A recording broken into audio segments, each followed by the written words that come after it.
Témoignage. On a la chance d'avoir ce matin Marthe Ndé. Marthe Ndé est une Camerounaise. Elle a vécu l'enfer à Dubaï. Elle a vécu l'enfer à Dubaï. C'est malheureusement le quotidien de beaucoup d'Africaines qui ont fait miroiter un avenir radieux et qui finalement deviennent des esclaves, parfois des esclaves sexuels et vivent dans des conditions terribles. Alors ce matin, elle est avec nous sur le plateau. Âme sensible, bien vouloir vous abstenir. Elle nous fera un témoignage. Je la rejoins tout de suite. Bonjour Marthe et merci à vous d'avoir accepté l'invitation. Je vous fais la bise. Comment allez-vous? Ça va. Voilà. Alors vous revenez de Dubaï.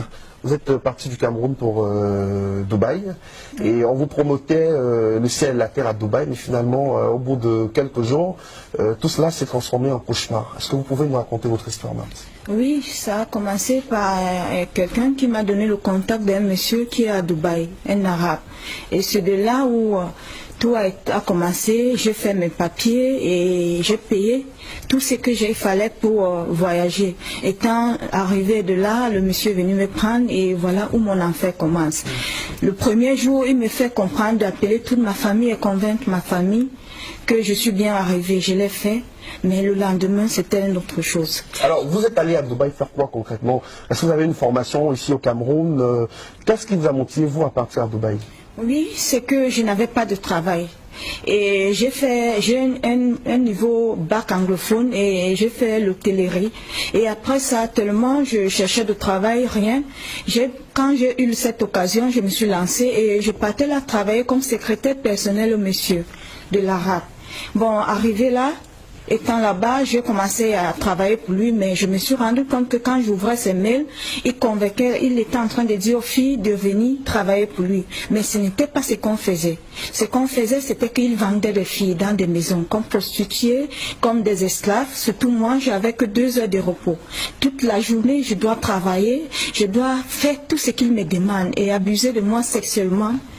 Et tout ça, il n'y a pas de repos. Et il y a aussi on te bat, on te fouette avec la ceinture.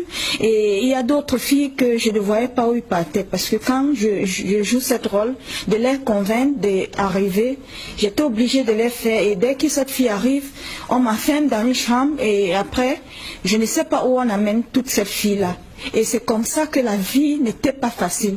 Tout ce que je voulais, c'était juste de rentrer dans mon pays. Mais comme on était tous en sécurité, on ne parlait pas. Tout ce qu'on te demandait de faire, ce n'est que ce que tu devais faire. Et si tu ne le fais pas, on te tape, on peut même te couper la main, on te bat. C'était donc tout ce que je vivais en ce moment. Mais je n'avais pas moyen de sortir de là. Alors, est-ce qu'il a récupéré votre passeport quand vous êtes arrivé à Dubaï? Quand vous êtes arrivé, il vous a bien accueilli, on a récupéré le passeport?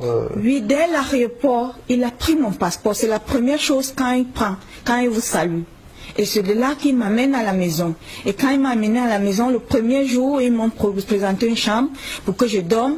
Mais le lendemain, ce n'était plus ça. Je dormais plutôt à côté de son lit parce que lui-même, il était malade. Il avait une toux à laquelle il toussait et il fallait un plastique à laquelle, à chaque fois, je dois changer ce plastique. Je dois lui faire son thé et je me couche à côté de son lit. La nuit, s'il a toussé, je prends ce plastique, j'arrête et il crache et je porte, je le verse. Et je suis obligée de faire tout ce qu'il me dit sexuellement. Il vous a demandé de lui faire des fellations, vous le faisiez des fellations? Oui, je le faisais. Malgré son état de santé? Oui, je dois tout faire ce qu'il me dit. Même si c'est à manger les caca, je dois le faire. Est-ce que c'est la situation de beaucoup d'Africaines dans ces pays arabes-là? Est-ce que vous avez rencontré d'autres Africaines et Camerounaises à Dubaï? Oui, quand je fuis de là, je me suis retrouvée en prison, j'ai trouvé d'autres filles. Des filles qui avaient des blessures, des filles enceintes. Ils ne reconnaissent même pas le père parce que le cousin, l'oncle, le père, tous abusent d'elle. Et c'est comme ça que tout ce que chacun voulait, c'était de rentrer dans le pays. Et toutes ces filles étaient tous blessées. On priait juste qu'on puisse rentrer dans notre pays. Et comme nos passeports étaient à nos patrons, il n'y avait pas moyen. Et surtout comme il n'y a pas l'ambassade. Il faut chercher quelqu'un qui peut aller signer votre passe pour que vous puissiez rentrer dans notre pays. C'est comme ça donc que j'ai trouvé d'autres personnes. Et j'ai vécu vraiment des scènes dans lesquelles je voyais cette fille camerounaise, des filles africaines qui arrivaient. Et je me disais souvent que c'était même sûr qu'on les tuait. Parce que je vivais vraiment certaines scènes. J'étais là présent, je voyais tout, mais je n'avais pas le droit de parler. Tout ce qui fallait faire, c'est juste jouer cette rôle. Ou non, moi aussi, je dois mourir. Donc dans cette société arabe-là, il n'y avait aucune considération pour vous, les Africaines, vous étiez totalement maltraitées, exploitées sexuellement. On parle même d'autres filles aussi qui sont obligées de se livrer à la prostitution aussi. Oui, oui, oui. Là, c'est même normal. Ce qui est même plus, c'est celle à laquelle on vous oblige à faire des sexes dans des choses que vous ne connaissez même pas. Sexuellement, vous Ce qui a été votre cas. Oui. Vous avez passé le temps à faire une fellation à votre maître qui lui était pas en santé du tout. Oui. Et vous travaillez, vous avez que 2 ou 3 heures de repos, on vient vous réveiller et vous ne vous couchez pas bien sur un lit, c'est juste au sol. Et quand il est l'heure, on vient vous botte de vous réveiller. Est-ce que vous n'avez pas imaginé que c'était peut-être un piège qu'on vous tendait, parce qu'il y a quand même de la sensibilisation autour de ces voyages vers les pays arabes. Vous êtes parti, ça fait quelques temps, vous avez passé finalement 3 mois à Dubaï, mais on sait qu'il y a quand même une forte sensibilisation, on attire l'attention des jeunes sur les dangers justement qui les guettent quand ils arrivent dans ces pays-là. Alors, qu'est-ce qui vous a convaincu à partir en vous disant que c'était vraiment un bon emploi qu'on vous proposait? Moi, je causais chaque jour avec cette mission. On a pu causer pendant 1 mois et demi. Étant ici. Là, je ne vous mens pas, monsieur, c'est des choses à laquelle j'appelle l'attention de toutes mes soeurs et tous mes frères, d'être vigilants. Tout ce qu'on nous dit n'est pas vrai. Beaucoup de choses qu'on vous dit, la personne cause avec vous, parce que moi-même, je causais avec certaines des filles. Si elle est anglophone, je la convainc. Si elle est francophone, je la convainc pour qu'elle vienne. Donc, beaucoup de ces personnes, l'image qu'on vous montre n'est pas ce que vous croyez. Mais c'est quand vous êtes sur le terrain que vous vous rendrez compte que ça, ce n'est pas vraiment ce qu'on vous montre. Ils font des belles photos, ils font des belles choses et tout. Moi, j'appelle l'attention de toutes les jeunes filles d'être très vigilantes.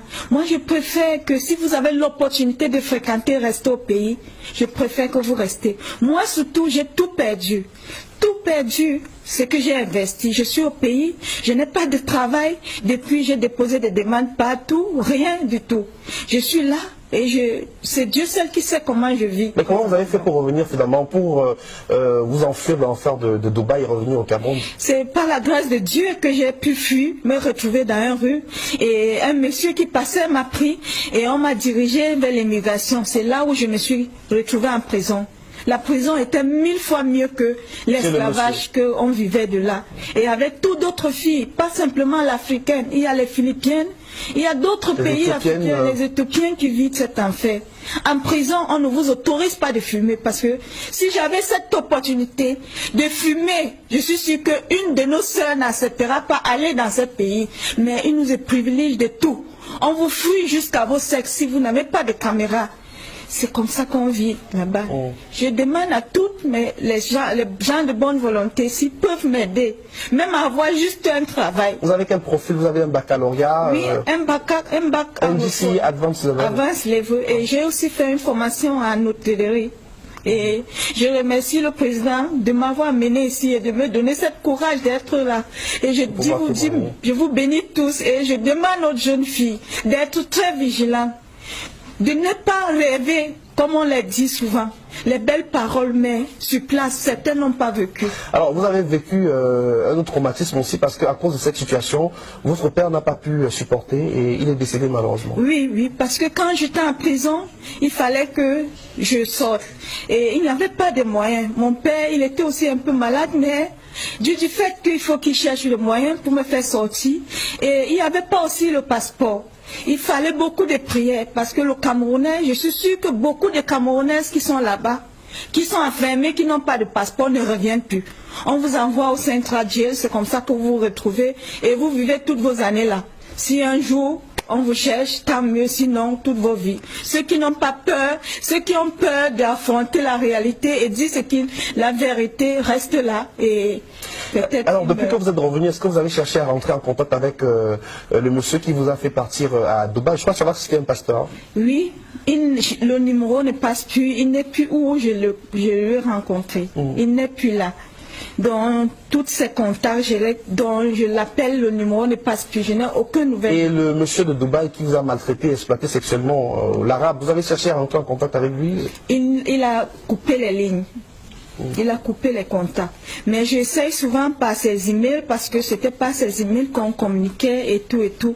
Mais c'est comme si quand il est maintenant très vigilant avec ce qu'il fait. Il y a beaucoup de Camerounaises dans cette situation-là à Dubaï? Oui, il y a beaucoup de Camerounais. Il y a ceux même que j'ai même, comme je causais français et l'arabe ne causait pas français, j'ai essayé de convaincre certaines de ces filles qui causaient l'anglais, un français, de ne pas venir, que ce n'est pas vraiment un vrai rêve. Et certains d'eux ont accepté, certains se sont représentés et j'étais obligée de le faire. C'est tout ce que je pouvais faire pour survivre et rentrer au pays. Merci pour votre témoignage. Restez avec nous sur le plateau, Marthe.